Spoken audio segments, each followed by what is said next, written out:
and all the ministers that are here, the family, our family that are here today. And I'm just so thankful to be in the house of the Lord. When I heard about Miss ALBERTA and her passing, I said, man, who's going to cook my gumbo? Because she told me she was going to cook me some gumbo when she got out of the hospital, but I'm going to leave that up to Rita. But again, saints of God, Psalm 24 says, the earth is the Lord's and the fullness thereof, the world and they that dwell therein. And if you had any question about that, Psalm 24 said even after that in verse number 7, to lift up your heads, O ye gates, and be ye lifted up, ye everlasting doors, and the King of glory shall come in. Yeah. Who is this King of glory? The Lord. He's the Lord, strong and mighty, and the Lord, mighty in battle. So finally, it declares to lift up your head, O ye gates, and be ye lifted up, ye everlasting doors, and the King of glory shall come in. You know, God is God whether we realize it or not. God is God, saints of God, in the well times and in the sick times.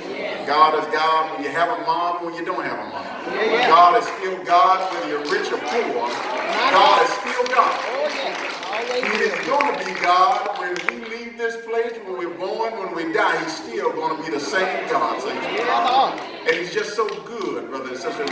We went to see Miss ALBERTA in the hospital. My wife, she's going to sing a little bit later. But we went to see Miss ALBERTA in the hospital at ALBERTA Lake, I believe it was in October. We got into the room itself, and Miss ALBERTA, gives us a big hug and everything. And we talked to her a while. Rita's there. And we would get ready to leave, and we have prayer. And my wife begins to sing this song, and we're singing together. And the presence of the Lord just comes into that room. And afterwards, we begin to pray. I begin to pray, and we begin to touch and agree.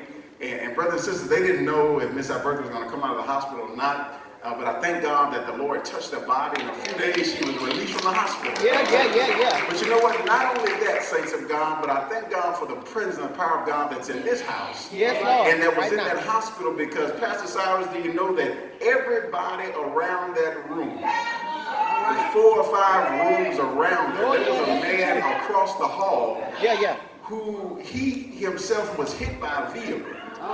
Left for dead and in a coma. That's the truth. And his mom said when we began to pray, he opened his eyes. Hey! The power of God. I thank God. Who's mad today? Miss ALBERTA, she had a relationship with God, 84 years old. I understand she was a great grandmother.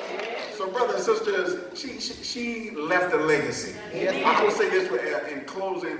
I had an experience when I was 19 years old. I'm 43 years old now. I was robbed in a restaurant, Applebee's in Shreveport, my hometown, and it was traumatic. They duct taped me and put a gun in my face. They were going to kill me and so forth. And afterwards, my dad, I went home and he was just restless that night. He said, you know what? I was praying for you. Saints of God, I'm thanking God for the prayers of the faithful and of the righteous. But you know what? We went back to that place, my wife and I, 24 years later, just a few months ago, went back to that place. And you know what, Stanky? They set me down right beside the place where the man stuck the gun in my face. My God. You better testify, baby. In your mind, you would think, man, how am I supposed to react? But Shelby, you know what I did? I told my wife, I said, I'm about to get up and I'm about to... I started shouting at me. Why? Because I thought to myself, look where he brought me from. Brought me out of darkness. Hey, into this marvelous light. And as I closed, I thought about Miss ALBERTA. And you know what? I thought that when she got out of the hospital, she began to look and she began to see, you know what? Oxygen tanks no more. The bad feelings no more. The bad states of issues in my health no more. I think about her being in heaven right now and her thinking, look where he brought me from. He brought me out of darkness into this marvelous light. And just like I got up at Applebee's, saints of God, before they brought me my appetizer and began to shout at Applebee's, I can just think about Miss ALBERTA right now.